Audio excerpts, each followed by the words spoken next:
আফসোসের পর আফসোস করবেন। সেদিন আমার অস্তিত্ব আপনি খুঁজে পাবেন না। আমাকে না পাওয়ার সুতীব্র বেদনা, একটুখানি দেখার গোপন চাপা আর্তনাদ, প্রবল ছটপটানো যন্ত্রণা নিয়ে আপনার ভেতরে বাইরে গভীরভাবে ক্ষত সৃষ্টি করবে। শত শত অশ্রু ঝরিয়ে ছাড়বে। আমার প্রতিটা নীরব অঘোষিত অভিশাপ আপনার রাতের নিদ্রা কেড়ে নেবে। আরো আরো আরো আরো সামনে আপনার করুণ পরিণতি হবে, ভয়ঙ্কর পরিণতি, যেই পরিণতি আপনাকে ধ্বংস নিঃশ্বসিত করে দিয়ে ছাড়বে। ইদানিং নিখিল প্রচন্ড ব্যস্ত। ব্যস্ত হওয়ার কারণটা অবশ্য ছিল মুস্কানের বিয়ে ঠিক হয়েছে, ঘটক ছিল নওয়াফ। নিখিল এত এত পাত্রের ছবি দেখালো, তবু যেদি মেয়েটা একটা পাত্রের ছবিও পছন্দ হয়নি। তবে একদিন রাতে মেয়েটা নওয়াফের কাছে গেল, নওয়াফের পা ধরে এসে কি কান্না জুড়েছিল, নিজের কুৎসিত কর্মকাণ্ডের জন্য মাফ চাইল। এরপরে বলল নওয়াফ স্বয়ং যেন তাকে পাত্র খুঁজে দেয়। নওয়াফ যে পাত্র খুঁজে দিবে সে চোখ বন্ধ করে সেই পাত্রকে বিয়ে করবে। নওয়াফ মান্য করেছে ওর কথা। নওয়াফের পূর্ব পরিচিত এক ছেলে ছিল, যে ওনার এক ব্যাচ জুনিয়র। ছেলের নাম আরিফ, একজন ব্যারিস্টার, লম্বা চড়া, মুচোমুচি, ভালোই, তবে গায়ের রং একটু চাপা। তাতে মুস্কান মন খারাপ করেনি। মুস্কানকে আরিফের পছন্দ হয়েছে। বিয়ের ডেট ফিক্সড, আর দুদিন পরেই বিয়ে। তাই নিখিলের ব্যস্ততার শেষ নেই। নওয়াফ গেছে ঢাকা বরের সঙ্গে সরাসরি কথা বলতে। এইদিকে ঢাকা থেকে নিখিলের ফুফাতো চাচাতো ভাই বোনের এসেছে। পুরো ঘর ভর্তি মানুষ, পা ফেলার জড়ি। তবে নিখিলের নানা বাড়ি খালা বাড়ি থেকে এখন পর্যন্ত কেউ অবধি আসেনি। তাতে কিছুটা মন খারাপ অবশ্য হচ্ছে। এরই মধ্যে তার মনে পড়ল, সে তো পাখির দেওয়া 3.5 পিস মৃধা বাড়িতে এই অবধি পৌঁছায়নি। বিয়ের কার্ড সহ একবার মৃধা বাড়িতে দাওয়াত দেওয়া হয়েছে, আবারও সে গেল।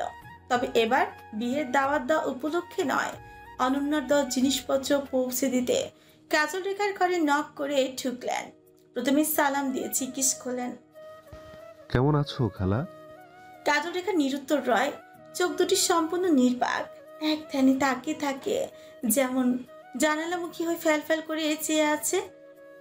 মুখে একরত্তি হাসিও নেই, মুখটা বিষণ্ণতায় মলিন।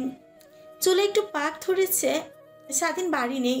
সে বেচারা নিজেকে কঠিন অপরাধী মনে করছে।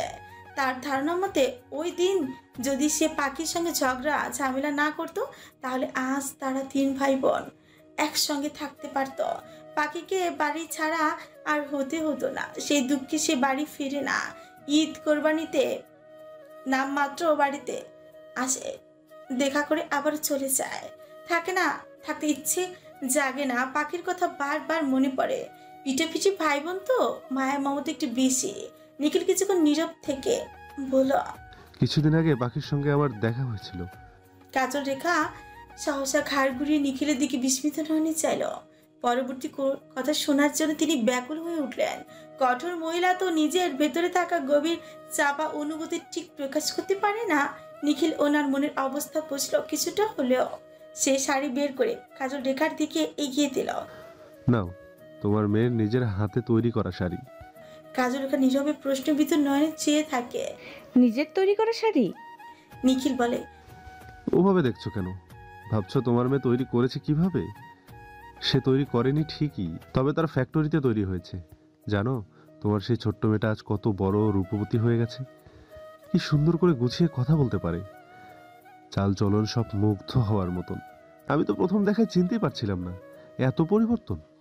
নিজের চোখে না দেখলে তুমিও বিশ্বাস করবে না। নাও, শাড়ি দুটো রাখো। সঙ্গে 50,000 টাকার একটা বান্ডিল দিয়েছে। এই নাও, ধরো।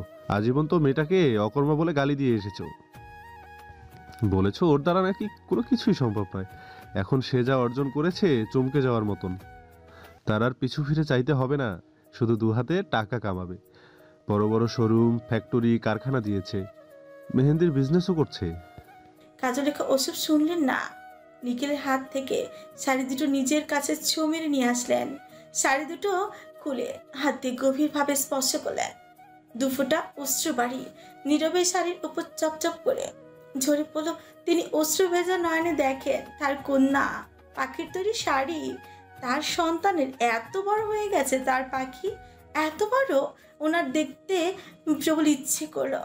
চোখ জুড়িয়ে, দু চোখ জুড়িয়ে বুকের মধ্যে শাড়ি দুটো কতক্ষণ নৈশব্দে জড়িয়ে ধরে রাখলেন, অতঃপর হু করে কেঁদে দিলেন।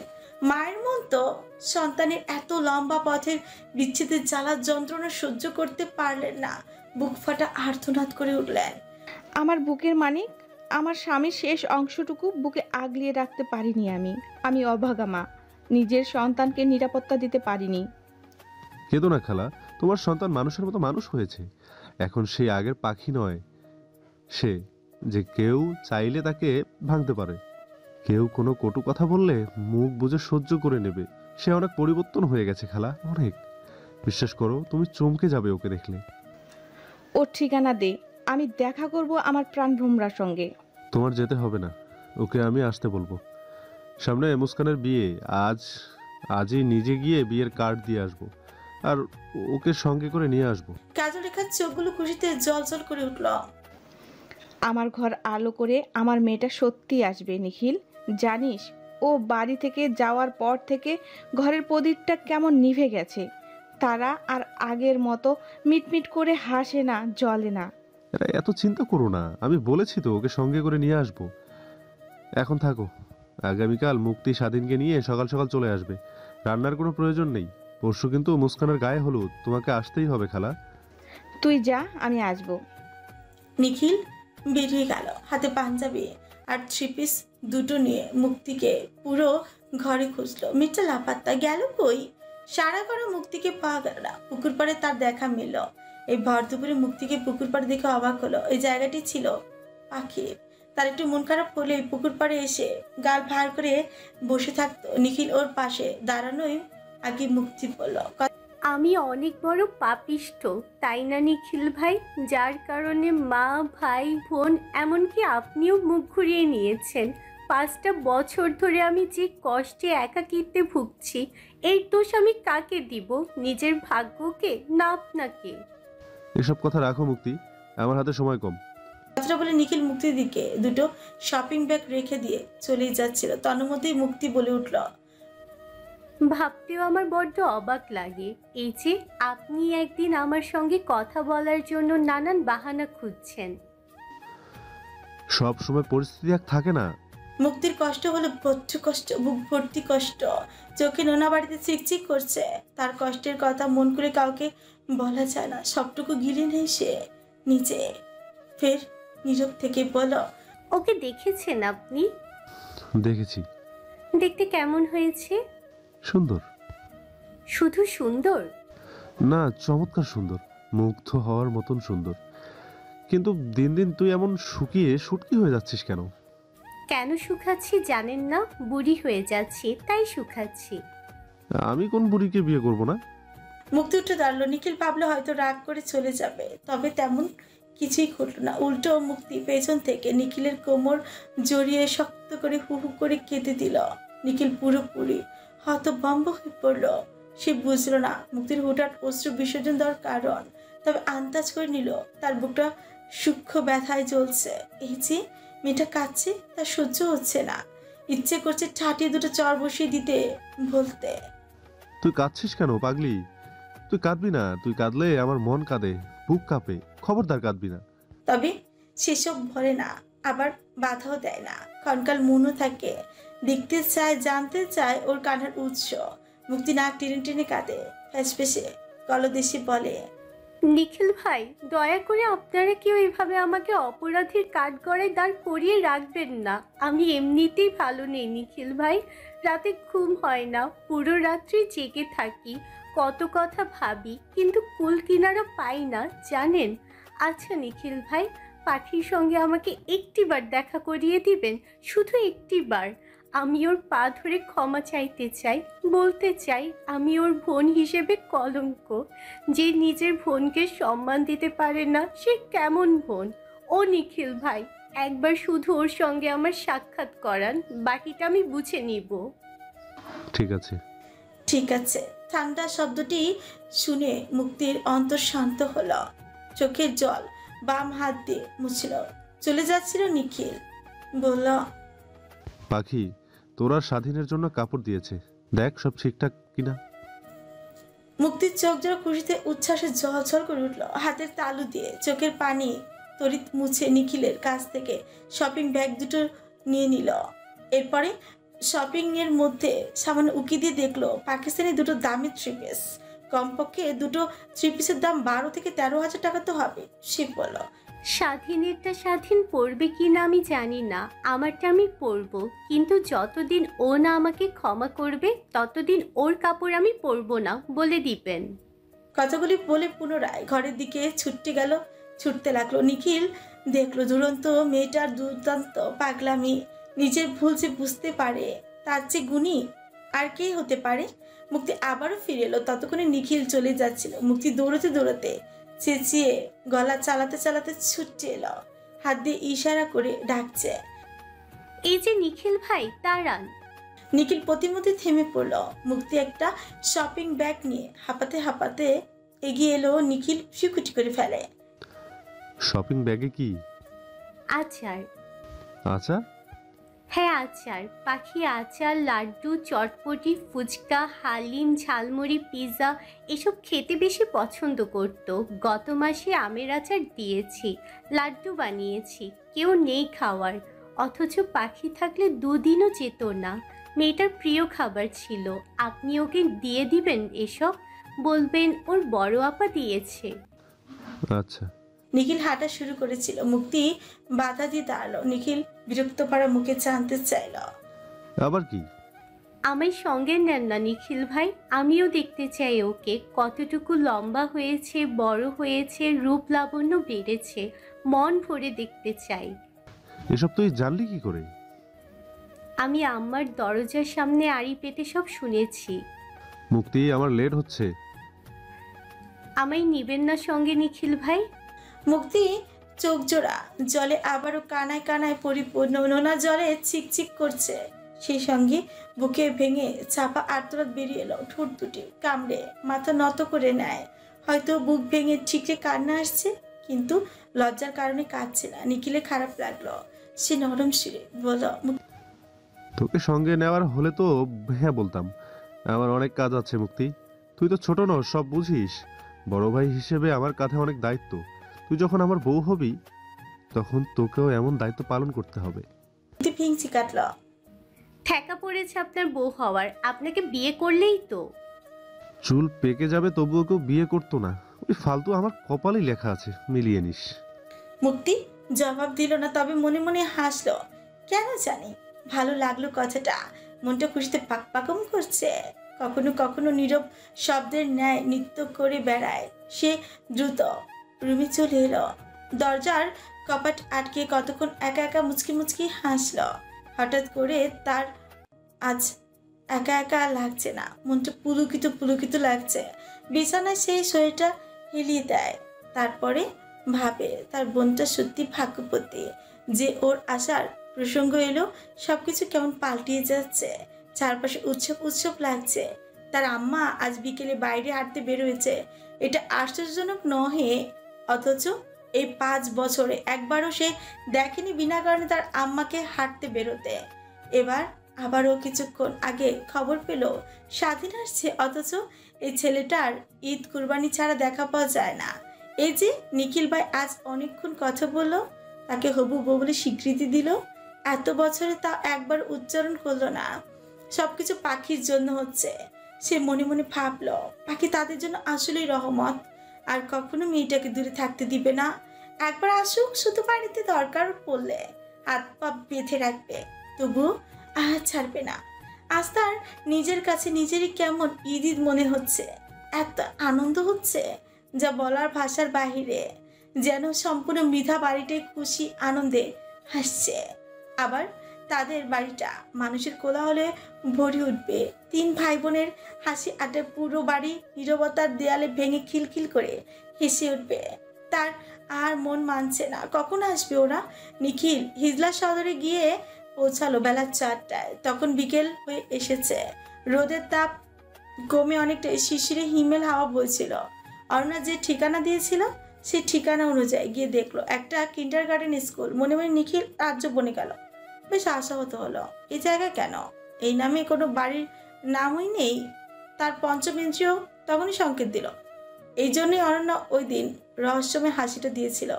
সেদিন বুঝতে না পারলেও আজ ঘটনার আদ্যন্ত ঠিকই তার মগজে ঢুকেছে। বাপ রে, যেমন বর 101টা শয়তানা বুদ্ধি নিয়ে ঘুরে তেমনি তার বউ। এদের পরিণতি কি যে হবে। তার সকল স্বপ্ন ভণ্ডুলিত হলো। একটা মন খারাপ আর মলিন মুখটা নিয়ে ফিরে যাচ্ছিল, আর মনে মনে ভাবছিল কাজলেখা খালাকে কি জবাব দেবে। তিনি বড় আশা করে রেখেছেন নিখিল পাখিকে ফিরিয়ে আনবে। সে নিজেও তো খুব বড় বড় কথা বলেছিল পাখিকে সে নিজের সঙ্গে করে নিয়ে আসবে। বাচ, এখন কি করবে? পথের মধ্য প্রান্তে হঠাৎ তাপস নামক ছেলেটার সঙ্গে দেখা। নিখিল মনে মনে পুলকিত উচ্ছ্বাসিত। তাপসকে দেখে বাইক তড়িৎ থামিয়ে দিল। দুজনের হাতে হ্যান্ডশেক করলো। নিখিল অনন্য ঠিকানা চাইলো, তাপস সুকুটি করে নেয়। সে কি আপনাকে অনন্যা ম্যাম ঠিকানা দেয়নি? নিখিল তার ভুন্ডুলিত ভাবনার কথা আর জানালো না। উপরে উপরে বেশ স্বাভাবিক ও সচেতন রইল। ব্যক্তিটা সুতীব্র অস্থিরতায় বেঁকে এলেও সে ধরা দিল না। চট করে তড়িৎ উপস্থিত বুদ্ধি খাচালো। আসলে ওই দিন প্রচণ্ড ব্যস্ত ছিলাম, একেবারে সময় পাইনি ঠিকানাটা নেওয়ার। বলেছিলাম পরে নেব, নাম্বার দিয়েছিল, ফোনে কল করেছিলাম, নাম্বার বন্ধ বলছে। শেষে কথাটুকু মিথ্যে খুব সুন্দর করে সাজিয়ে গুছিয়ে উপস্থাপন করলো, যা তাপস নামক ছেলেটা ধরতে পারলো না। সরল মনে বিশ্বাস করে ঠিকানা দিল। নিখিল খুশি হলো, ধন্যবাদটুকু দিল। ঠিকানা অনুযায়ী পৌঁছানোর আগে খবর এলো ইচ্ছে প্রচন্ড অসুস্থ হয়ে পড়েছে। 4-5 বার বমি করেছে। তাকে ডাক্তার দেখানো হয়েছে। ডাক্তার বলেছে গ্যাস্ট্রিক থেকে সমস্যা। তার আর অনন্যার ঠিকানায় যাওয়া হলো না, বাড়ি ফিরতে হলো। তবে তার পরের দিন নিখিলের দোকানে একজন কর্মচারী তামিমকে দিয়ে অনন্যার হলে বিয়ের কার্ড পাঠালো। তামিম যখন হলে পৌঁছিয়েছে তখন সন্ধ্যা 6টা। ওয়েটিং রুমে অপেক্ষা করছিল। অনন্যা সেই মুহূর্তে হলে এসেছে। সারাদিন কাজ আর ব্যস্ততার মধ্যে সে ক্লান্ত মুখে হলে ফিরেছে। আজকাল মেহেন্দি ব্রাইডালগুলি অতিরঞ্জিত করছে। হেনা আর্টিস্ট পাঠালে তাদের হবে না, তারা অনন্য আর্টিস্টের কাছে মেহেন্দি পড়বে। বোঝাও এখন ঠেলা। 3টা ব্রাইডাল ছিল। সেই সকালে বেরিয়েছে, সন্ধ্যা এসে পৌঁছিয়েছে। এরই মধ্যে এসে শুনলো ওয়েটিং রুমে তার জন্য হ্যাংলা পাতলা গণের একটা ছেলে অপেক্ষা করছে। সে তো মাত্রাতিরিক্ত অবাক, এসে আর জিরিয়ে নেয়নি। আগে ওয়েটিং রুমে গেল। ওকে দেখে ছেলেটা সালাম দিল। আসসালামু আলাইকুম আপু, আপনি এই অনন্যা ম্যাম? জি, কিন্তু আপনাকে চিনতে পারলাম না। আমি তামিম, নিখিল ভাইয়ের দোকানের নতুন কর্মচারী। তিনি আমাকে একটি কার্ড দিয়ে পাঠিয়েছে। আসলে মুস্কান আপুর বিয়ে তো, এজন্যই নিখিল ভাই অনেক ব্যস্ত, নয়তো তিনি আসতেন। অনন্য অবাক নেত্রমণিতে চাইল। আমার ঠিকানা পেলেন কই? নিখিল ভাই দিয়েছে। অনন্যা কাটি সাদর গ্রহণ করলো। তামিম বলল, এখন আসি আপু, নিখিল ভাই আপনাকে আগামীকালের মধ্যে যেতে বলেছে। পরশু মুস্কান আপুর গায়ে হলুদ। এই শুনুন, জি বলুন। নিখিল ভাইকে বলবেন আমি আসতে পারবো না, প্রচন্ড কাজ জমে আছে, সময়ের অভাবে করতে পারছি না। সে যেন আমার আশায় থাকে না। ঠিক আছে। ওহো, আর একটা কথা, এই শপিং ব্যাগটি নিন, এখানে কি কি জানি আছে, নিখিল ভাই দিয়েছে। অন্য শপিং ব্যাগটা নিল। দেখলো এরই মধ্যে আচার আর লাড্ডু আছে। সে ভীষণ খুশি হলো। তবে এর স্বাদ তার খুব চেনা, অতি চেনা। কেন যদি ছুতে ইচ্ছে জাগলেও ছুল না। টেবিলের এক কোণে ঝুলিয়ে রেখে দিল। তামিমের কাছ থেকে খবর পেয়ে নিখিল খুব হতাশ। খুব তো বড় মুখ করে কাজলরেখা খালার কাছে বলেছিল পাখিকে ফিরিয়ে আনবে। এখন কি করে আনবে? যে পরিমাণ মেয়েটা বর্তমান জেদি একগুঁয়ে হয়েছে তা বলা বাহুল্য। নিখিল আর যায়নি। পরদিন অনন্যা বরিশাল গিয়েছে। গুরুত্বপূর্ণ কাজে আসতে আসতে সন্ধ্যা হয়ে এসেছে। হলে ঢুকে গোসল শেষে বের হওয়ার সঙ্গে সঙ্গে তার মুঠোফোনটি বেজে উঠলো। নাম্বারটি দেখলো তার ছোট খালা তাহিরা ফোন করেছে। একমাত্র তাহিরা খালার সঙ্গে তার মোটামুটি যোগাযোগ হতো, এছাড়া সবার সাথে যোগাযোগ বিচ্ছিন্ন ছিল। সে সালাম দিয়ে জিজ্ঞেস করলো, কেমন আছো? অপর প্রান্ত থেকে তাহিরা সালাম নিল, জবাবই বলল, আলহামদুলিল্লাহ ভালো। কি করছিস? মাত্র গোসল করলাম। সারাদিন কি করেছিস? একটু জরুরি কাজে বরিশাল গিয়েছিলাম। মনি, আমি এখন টায়ার্ড, প্লিজ পরে কল করো, ঘুমাবো একটু। না, একটুখানি না, অনেকখানি ঘুমাস। তবে আগে আমার সঙ্গে কথা বলে নে। অনন্যা হতাশ হলো। দপ করে বিছানার উপর মেজা চুল মুছতে মুছতে বসে পড়ল। এবার বলো। জামা কাপড় কুচকাজ কর, আমরা আগামীকাল গাজের হাট আসছি। তুইও আসবে আমাদের সঙ্গে। মনি প্লিজ, জোর করো না তো। আমার সবচেয়ে বেশি বিরক্ত লাগে কেউ জোর করলে। অনন্যা, তুই দিন দিন আত্মাভিমানী কিন্তু হয়ে যাচ্ছিস। এত অহংকার ভালো না। মোটেও নয়। তাহলে তুই কি নাওরাবকে ভয় পাচ্ছিস? একদম না, ওনাকে ভয় পাওয়ার কি আছে? আছে, স্বভাবগত। মেয়েরা তার প্রথম প্রেম বল কিংবা স্বামী বল, তাকে সহজে ভুলতে পারে না। কই, আমি তো ভুলে দিব্যি ভালো আছি। ওটা তোর মুখের কথা, মনের কথা নয় অনন্যা। কাজল রেখে হাঁপার পর আমি তোর দ্বিতীয় মা। ছোট থেকে বড় হয়েছিস আমার কাছে, সেই তোকে চিনতে পারবো না আমি? সবাইকে ফাঁকি দিলেও আমাকে ফাঁকি দিতে পারবে না।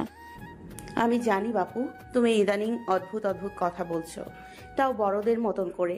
আচ্ছা, তোমার প্রফেসর টাকলা বরটা কোথায়? তাইরা থমক চলল। এই পাগল বে, খালুর সঙ্গে কি এমন মজা করে? অনন্যা গাল ভরে উপভোগ করে হেসে দিল। আমি করি, কারণ তোমরা দুজনেই আমার মা বাবা। এখন রাখছি, তোর খালু এসেছে। আর হ্যাঁ, তৈরি থাকিস। জোর করো না মনি, আমি আমার সিদ্ধান্তকে বেশি পছন্দ করি। খট করে লাইন কেটে দিল তাহিরা। অনন্যা হতাশ ছিল, বুক ফুলিয়ে তপ্ত উষ্ণ শ্বাস ছাড়লো। বুঝলো তার মা সমতুল্য ছোট্ট খালা রাগ করেছে। কিছুক্ষণ বিছানায় বসে ভাবলো তার কি এত চাওয়া উচিত? কাজীর হাট নামটি শুনলে তার বুকটা মুসুর দিয়ে উঠে, থকথক করে কাঁপে। শীতল একটা শিহরণ জাগে। অতীতের কত অধ্যায় ঘিরে রয়েছে সেখানে। বছরের পর বছর দীর্ঘ একটা লম্বা সময় ধরে তার জন্মস্থান ত্যাগ করে এখানে কাটিয়েছে। তার নিজের কি ইচ্ছে করে না তার শৈশবে কাটানো কৈশোর দাবিয়ে বেড়ানো স্থানে যেতে? অবশ্যই ইচ্ছে জাগে, প্রবল ইচ্ছে। সব শেষে সিদ্ধান্ত নিল সে যাবে, তা যাওয়া উচিত। তাহিরা মনেই কখনো এত রিকোয়েস্ট করে না, তিনি যেহেতু করেছেন তা যাওয়া উচিত। সে ট্রলি ব্যাগটা নামে তাপসকে কল করলো। জি ম্যাম, বলুন। তুমি কি ফ্রি আছো? শোরুমে কাস্টমার আছে? আপাতত ফ্রি নেই ম্যাম, তবে আপনি বলুন, কোনো কিছুর প্রয়োজন হলে তপনকে দিয়ে করিয়ে নেব। ওর তো আজকে পার্ট টাইম ডিউটি। আচ্ছা শোনো, আমি কিছু লিস্ট লিখে তোমাকে হোয়াটসঅ্যাপে পাঠিয়ে দিচ্ছি। এসব রাতের ভেতরে আমাকে পৌঁছে দেবে। আরেকটা কথা, আমি 3-4 দিন শহরের বাইরে থাকবো। আপাতত ম্যানেজারকে সব সামলাতে বলবে, বাকিটা আমি ম্যানেজারের সঙ্গে কথা বলে নিব। জি ম্যাম। রাখছি।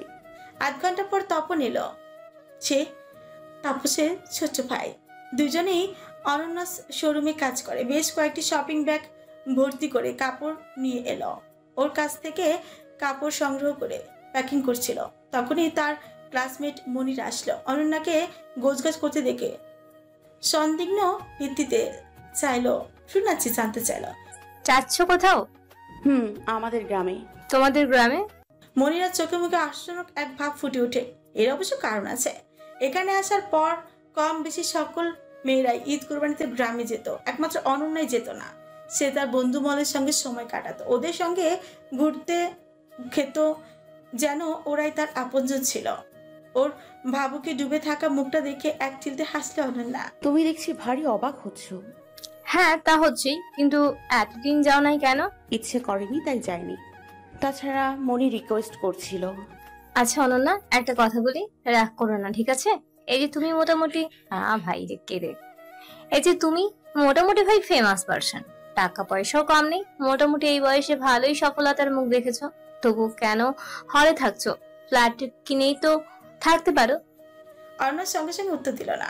ট্রলি ব্যাগের চেন আটকাতে কতক্ষণ নীরবে উন্মুক্ত জানলা দিকে ছেড়ে রইল। এক মুঠো দমকা হাওয়া এসে ওদের ছুঁয়ে যায়। সে জানলা আটকাতে গেল না, কেন জানি ভালো লাগলো প্রহরটা।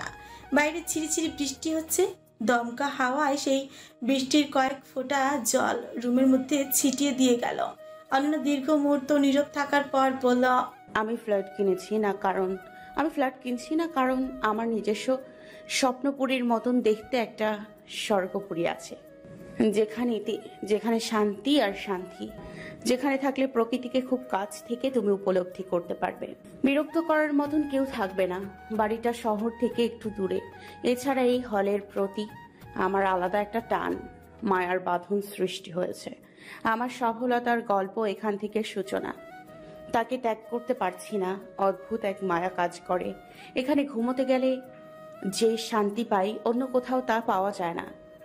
যখন আমার LLD পড়া শেষ হবে এরপরেও আমি এখানে থাকবো। তিন্নি আপুর সঙ্গে কথা হয়েছে, তিনি এই রুমটা হল কর্তৃপক্ষকে বলে দিয়েছেন কাউকে যেন না দেয়। আমরা আমরা দুজনে এখানে মাঝে মাঝে একত্রিত হব, থাকবো, মজার মজার গল্প করব। আমি ভেবেছি তুমি উত্তর দিবে না। জবাবটা সুন্দর ছিল। রওনা হবে কখন? সকালের দিকে। আমার গাবতলী আর ভাসানচরে আগামীকাল দুটো ব্রাইড আছে। তার পরের দিন মুলাদিও একটা। সেসব কাজ সম্পূর্ণ করার পর যাব। ততক্ষণে রাত্রি হয়ে যাবে। ছুটি নেওয়া যায় না? এত জার্নি কাজ একসঙ্গে করার পর তো ক্লান্তি এসে যাবে, অসুস্থ হয়ে পড়বে। কিছু করার নেই। বর্তমানের ক্লায়েন্টগুলি বদমেজাজ টাইপের। গ্রুপ থেকে একজন আর্টিস্ট পাঠালে তারা কাজ করতে আগ্রহী হয় না, অথচ গ্রুপ আর্টিস্টদের হাতের কাজ কিন্তু ভালো। যাই হোক, এই ব্রাইডাল কাজ 3টি করে লম্বা একটা গ্যাপ নিব। তাই ভালোভাবে যেও। তোমার সঙ্গে বুঝি আমার আর দেখা হবে না, তখন আমিও ঘুমে থাকবো। রাতে শোয়ার সময় ফাজিল পার্টি গ্রুপে ছোট্ট করে একটা মেসেজ পাঠালো, সে কাজিরাত যাচ্ছে বিয়ে খেতে। কিছুক্ষণ পর মেসেজটির উপর পুরো ফাজিল পার্টির টিম ঝাঁপিয়ে পড়লো। শান্ত বলল, কবে? শুভ বলল, কোন কাজিন? তশরিফ বলল, আমারে নিয়ে যা। তন্ময় বলল, ভালো। লাবণী লিখলো, এত বছর পর হঠাৎ কাজির হাট। তরু বলল, হে অনন্যা, আমাকে নিয়ে যাও। এত মেসেজ দেখে ওর মাথা খুরখুর ঘুরছে। কারোরটা উত্তর দিল না। শান্ত ওরা সরাসরি গ্রুপ কলে ওকে ইনভাইটই করলো। অনন্যা দেখলো ফাজিলগুলো সরাসরি ভিডিও কল করে বসে আছে। সে অ্যাকসেপ্ট করে বলল, বলো। শান্ত বলল, সত্যি সত্যি কাজির হাট যাচ্ছিস? অনন্যা এক মুঠো হাসলো। মিথ্যে বললাম কখন? না। শুভ বলল, রঙ্গন ভাই জানে না, তবে ওনাকে জানাবো। তরু বলল, আর জানতে হবে না, তিনিও গ্রুপ করে এসে গেছেন। রঙ্গনকে দেখা গেল, সে রাস্তায় হাঁটছে, গলায় গিটারের ব্যাগ ছিল না। তন্ময় ছোট কামড়ে বলে, রঙ্গন ভাই, আপনার রঙ্গন ফুল তো কাজির হাট যাচ্ছে বিয়ে খেতে, আপনি যাবেন নাকি? রঙ্গন হাঁটতে হাঁটতে বলল, বিয়ে খাওয়া ভালো, শরীরের অনেক উন্নতি ঘটে। সকলে তাজ্জবনে গেল। রঙ্গন ভাইয়ের মতন স্বল্পভাষী মানুষের থেকে এমন কথা তারা আশা করেনি। তবে অনন্যা দাঁত বের করে হাসল। শান্ত বলল, রঞ্জন ভাই, আপনার নামে কমপ্লেইন্ট আছে। আপনি অনন্যাকে কেন আমার মেয়ে বানাতে গেলেন? এই দুঃখে পুরো দুর্ঘটনা শাহবাগ অনশন ধর্মঘট করা উচিত। এই যে চোখের সামনে গেজ দাঁত বের করে হাসছে, কি পরিমাণ যে মহা সুন্দর, ভয়ঙ্কর সুন্দর লাগছে জানেন না? আমি ক্ষণে ক্ষণে ওর উপর ক্রাশ নামক বাস খাচ্ছি। লজ্জা আর বউয়ের ভয়ে তা বলতে পারছি না। অন্য চোখ রাঙালো। শান্ত, তোমার ফাজলামো বন্ধ করো। পিছু ঘুরে একবার দেখো, লেবুর মা ঝাড়ু হাতে দাঁড়িয়ে আছে। শান্ত সত্যি সত্যি পিছু ঘুরলো। অমনি দেখলো লাবণী রণমূর্তি রূপ হালকা করে হকচকে উঠল সে। লাবণীর হাতে শলার ঝাড়ু। শান্ত জিভে আলতো করে কামড়ে বসালো। গলাতে সত্যি অস্ফুটে বেরিয়ে এলো, এ রে খাইছে রে, এ তো মহা সর্বনাশ, ঘূর্ণিঝড়ের মতন আবির্ভাব। আল্লাহ বাঁচাও। সকলে গা কাঁপিয়ে হেসে দিল। হাসলো শুধু রঙ্গন ভাই। তার হাসি মানে ঠোঁট ছড়িয়ে যাওয়া, অতটুকু ব্যাস। অট্ট হাসি তিনি দিতে পারে না কখনোই। কথাই বলেন কমপক্ষে গুনে গুনে। শান্ত দাঁত বের করে হাসল। ওসব ফান লেবুর মা, বিশ্বাস কর। তোর সুন্দর চকচকে মুখটা দেখে বলছি, সিরিয়াসলি নিস না। লাবণী ঠাস করে কলটা কেটে দিল। শুভ, তাসরিফ, তন্ময়, তরু গা কাঁপিয়ে আরেক দফা অট্ট হাসি দিল। শুভ হাসতে হাসতে বলল, এবার একতারা দোতারা লেবুর মা সব শান্তর উপর এক্সপেরিমেন্ট করবে। শান্তর আবার অভিজ্ঞতা ভালো, সেই সঙ্গে তাল পড়বে বড় বড়, ইয়া বড় তাল। আবারও কয়েক দফা হাসির রোল পড়ল। ওদের থামিয়ে রঙ্গন অনন্যের উদ্দেশ্যে বলল, সত্যি যাচ্ছ কাজির হাট রঙ্গন ফুল? সাবধানে যাও, গিয়ে কল করো। আমি রাস্তায় আছি, বাসায় গিয়ে কল করব। ঠিক আছে। ওখানে সকলের কথা সমাপ্তি ঘটল। পরদিন ভোর 8টার দিকে সে বেরিয়ে পড়ল। তাইরা খালাকে ছোট্ট করে একটা মেসেজ দিল, সে আসছে। তাইরা আবার ঢাকা থেকে সরাসরি দিনের লঞ্চে বরিশাল আসছে। আস্তে আস্তে বিকেল অবধি হবে। সেই সঙ্গে অনন্যার বড় মামা 4 ছেলে আসছে। এদের মধ্যে ইয়ামিন একটু ফটকা বেশি, বাকিরা নম্র ভদ্র। ইয়ামিন বাদে সবাই অনন্যার সিনিয়র। ইয়ামিন অনন্যার আবার জুনিয়র। গাবতলীর ব্রাইডের কাজ দুপুরের মধ্যে শেষ হয়। এরপরে ভাসানচরের উদ্দেশ্যে রওনা হয় সে। ভাসানচর যেতে হলে কাজিরহাটের উপর দিয়েই যেতে হয়। সে কাজিরহাটের সামনে দিয়ে অটোতে করে যাচ্ছিল, মুখে মাস্ক পরা, চোখে চশমা। আগে হিজাব ছিল, অনেক দিন ধরে হিজাব বাঁধার কারণে মাথা ধরেছে, তাই হিজাব খুলে ওড়না আপাতত মাথায় দিয়েছে। পরে আবার হিজাব পরে নিবে ভাবল। সে মন খুলে দু চোখ ভরে তার নিজস্ব এলাকাটা দেখে আগের চেয়ে অনেক পরিবর্তন ঘটেছে। চিনি যাচ্ছে না রাস্তাঘাট, এত উন্নতি ঘটেছে। যে স্কুলে সে দীর্ঘ 5 বছর যাবৎ পড়েছিল, আজ সেই স্কুল রাস্তাঘাট সব পরিবর্তন ঘটেছে। স্কুলের চারিপাশে ইট দিয়ে গেট দিয়েছে। চিরপরিচিত রাস্তাঘাট দেখে অনন্যা হঠাৎই চোখটা ঝাপসা হইল। কেন যেন প্রচন্ড দুর্বল দুর্বল অনুভব করছে সে নিজেকে। বুকটা ধপাস ধপাস করে লাফাচ্ছে। অটো ভাসানচরের দিকে রওনা হচ্ছে। সে যখন নিখিল ভাইদের বাড়ি পৌঁছাবে তখন রাত 8টা-9টা বাজবে। তার আগে তাহিরা খালারা পৌঁছে যাবে। সে গভীর শ্বাস ফেলে, মনে মনে আওড়ালো, হে আমার প্রিয় জন্মস্থান, তোমাকে ভুলিবার সাধ্য আমার কখনো নেই। তাই তো বারবার তোমারই দুয়ারে আসি ফিরে। তোমারই সৌন্দর্যের রূপে গুণে আমি বারবার মুগ্ধ হই। সেই মায়া আর সৌন্দর্যের টানে আবারও ফিরেছি তোমার দ্বারে। তুমি স্বাচ্ছন্দ্যে করবে কি বরণ মোরে।